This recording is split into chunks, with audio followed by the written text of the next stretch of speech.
在神舟12号以及神舟13号接连发射成功之后，我国在载人航天领域又将会有一个突破性的成就。据报道介绍称，我国新一代载人火箭目前正在研制中。从其在13届珠海航展上亮相来看，目前这一研制进展十分顺利。而有关这一新一代运载火箭的消息也成为了人们关注的热点。从外观上来看，新一代运载火箭比长征5号更能扛，单单是这句话就具有足够重的分量。我们知道长征5号俗称为胖5，在比较运载火箭的运载能力时，其个头往往与运载能力成正比。由于在体型上，长征5号比其他类型的火箭都要肥硕得多，因此外界也亲切地称其为胖5。那么比胖5更能扛，也就是说新一代运载火箭比胖5个头更大，运载能力更强。据相关的数据显示，目前的设计方案显示这一新火箭高度比胖5高将近1/3。在直径一致的情况下，新一代运载火箭的运载能力将有可能是胖5的3倍左右。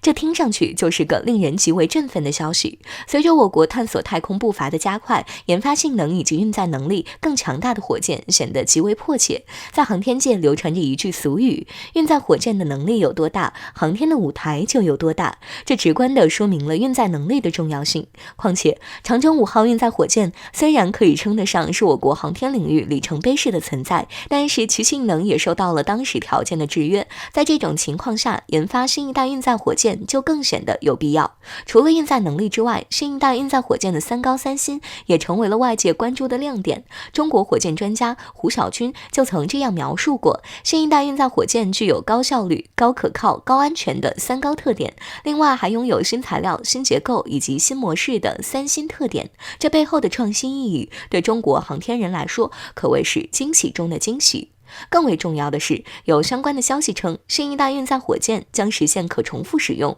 网友也据此提出了美好的设想：头2次可载人，后面发射高价值货物，最后发射低价值建材。依照中国航空航天的发展速度来看，这一美好愿景将在不久的将来得以实现。同时，未来中国将引领世界太空发展，这一点也是毋庸置疑的。最近俄罗斯的疫情很严重，而且是非常严重，严重到普京直接下令俄罗斯全境人口全部放假9天进行居家隔离，以此减缓疫情的扩散。没想到在这种时候，北约诸国却瞅准了机会，接连对俄罗斯进行挑衅。然而俄罗斯是那么好惹的吗？10月27日，俄罗斯就连线放出3大动作兑现欧洲，直接让欧洲汗毛一立，打了一个哆嗦。据媒体报道，在欧洲接连挑衅后，俄罗斯碍于国内情形不妙，于是仅指示欧洲的北约诸国进行口头警告，例如让德国防长回家学历史，问爷爷俄罗斯对抗的后果是什么等，基本上是没有动手的。甚至因为有心稳定地区和平，俄罗斯不仅没有断掉供给欧洲的天然气，反而还增加了天然气的供应，试图帮助欧洲的天然气降价。可以说，相比日本之前的挑衅行为，俄罗斯直接当即就反击了回去，甚至直接动用武力威慑。欧洲获得的待遇是真的好太多了。结果偏偏有些人就是不满足，愣是要上纲上线，把欧洲和俄罗斯彻底对立起来。好家伙，这回俄罗斯是彻底愤怒了，在俄外长公开表示和北约诸国一点关系也没有之后，彻底放弃了对话，接连放出3大动作兑现欧洲。第一个动作，俄罗斯太平洋舰队的潜艇司令部参谋长阿尔卡季·纳瓦尔斯基海军少将10月27日公开对外表示，俄罗斯布拉瓦 R30洲际弹道导弹没有任何防御系统能够拦截。就这一句话，意思也很简单，就是告诉北约，胆敢对俄罗斯搞核威慑，那么俄罗斯可不是吃素的。布拉瓦 R30洲际弹道导弹随时准备发射，并且你们还无法拦截。第二个动作可比第一个动作更强硬了，第一个好歹还能算是口头警告，第二个就直接动手了。而且同样是10月27日，动作内容是俄2架战略轰炸机图160飞越了巴伦支海和挪威海，并且整个飞行过程长达8小时。需要注意的是，巴伦支海还可以说是在俄罗斯边上的，但挪威海就已经算是到了欧洲了，然后紧邻北海与波罗的海。说实话，俄罗斯绕飞欧洲大陆的动作无疑是给欧洲画下一道圈，实力演绎有本事就打，俄罗斯奉陪到底。不得不说，这个动作实在是太普京了，十分强硬的反击。第三个动作，俄罗斯就稍微收着一点了，给北约一个台阶下，起码俄罗斯现在疫情确实严重，不好伤筋动骨，所以普京在27日当天也再次对外放话，希望有关国家停止部署中程和中短程导弹，尽量用磋商解决国际社会面临的问题。不得不说，俄罗斯这一手是真的软硬兼施，进退得当。一方面表明自己有绝对的实力，随时准备应对一切威胁，同时也表明俄罗斯愿意退一步，为世界和平做贡献。最后，这回俄罗斯算是占据了道德的高地。不得不说，不愧是好伙伴，和中国一直以来的作风着实很是相似。最新消息，印度将在今年12月份向美国递交一份30架 MQ-9B 捕食者无人机的采购订单，预计价值30亿美元。为什么是 MQ-9B 无人机？据了解，印度军方目前所拥有的以色列苍鹭等型号无人机只能用于监视和侦察，印军中可用于攻击的无人机数量为0，而 MQ-9B 察打一体无人机正是印军梦寐以求的选择。有消息称，印度总理莫迪访美期间曾私下会晤了通用原子公司总裁维维克拉克，并达成了一项采购的原则性协议，暂时还没有消息显示达成协议的具体时间。事实上，早在今年上半年就传出了印度可能采购30架 MQ-9B 无人机，但是因为美国报价实在高得离谱，采购事项一拖再拖。最新消息是，印度防长和外长将在华盛顿同美国国务卿和防长会晤，期间将签署这份合同，预计将由印方先支付15%的预付款，之后在5到6年内付清所有费用。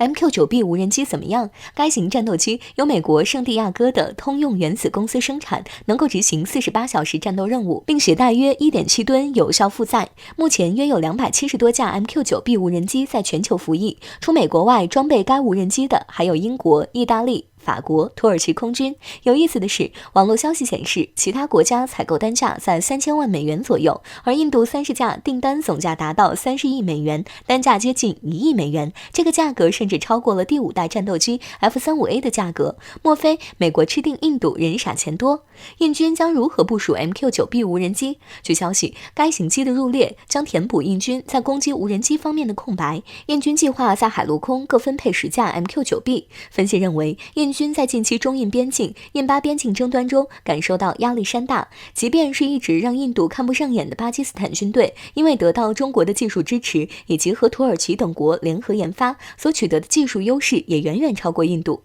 因为在边境的反恐行动中长期使用无人机积累的经验，巴基斯坦在无人机应用领域更是将印度甩出几条街。特别是在中印边境的对峙中，印军更加感觉到压迫感。据分析，印军可能会将部分 MQ-9B 无人机部署到中印、印巴边境的行动，与中国对决的结局会怎样？值得注意的是，印军什么时候能得到首批捕食者无人机，时间还没定，而中国的彩虹4察打一体无人机早就已经服役多年。虽然在个别指标上，彩虹4略低于 MQ-9B 无人机，但作为战场消耗装备，彩虹4的价格却比 MQ-9B 无人机便宜得多。在巴基斯坦方向，印军也面临同样的问题。还有一个不容忽视的问题，中国和巴基斯坦都具备自主研发和自主生产能力，而印度采购的 MQ-9B 无人机数量非常有限的。根据美国对该型无人机技术出口严格的限制，印度恐怕很难取得国内生产许可证。从某种程度上讲，印军要用 MQ-9B 无人机在中印边境或和中国军队对决，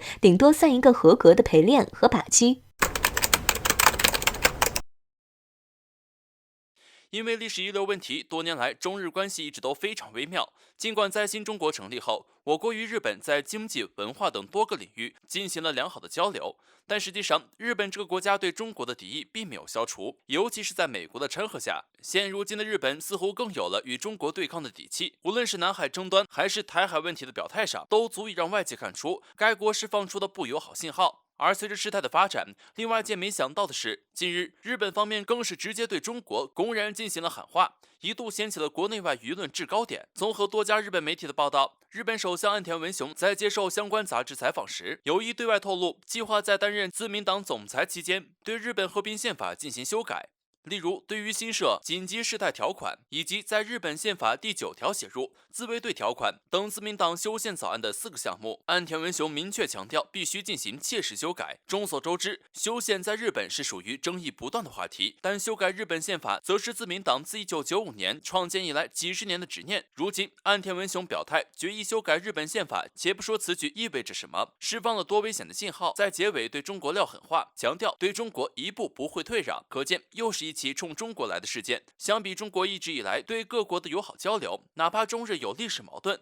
中方也没有对日本的文化、经济进行抵制，反倒是日本一次次挑衅中国主权地位，摆明了从一开始就没想跟中国搞好关系。无论是日本高层领导人，还是激进的民间人士，现在都靠着美国肆无忌惮地攻击中国。不仅如此，近日有一份关于中日关系的民调数据，显然日本竟然有足足90%的被调查者对中国持有负面评价。面对这样的情况，日本方面却喊话中国要进行自我反思。单凭这2起事件，就完全能说明一个问题：包括日本政府在内的日本人根本没想过与中国握手言和。对此，我国人也装不下去了。如果日本让中国反思，那日本也应该反思一下这几年自己的所作所为，以及日本政府对华采取的强硬政治手段。中国不是不知道，只是不愿意闹得双方撕破脸。哪怕是有历史遗留问题，中国也从来没想过要挑起纷争，甚至期待能够与日本维持良好的双边贸易关系。可就日本方面的态度，显然没有与中国相向而行的意思。就如我国网友所说，既然日本亡我之心不死，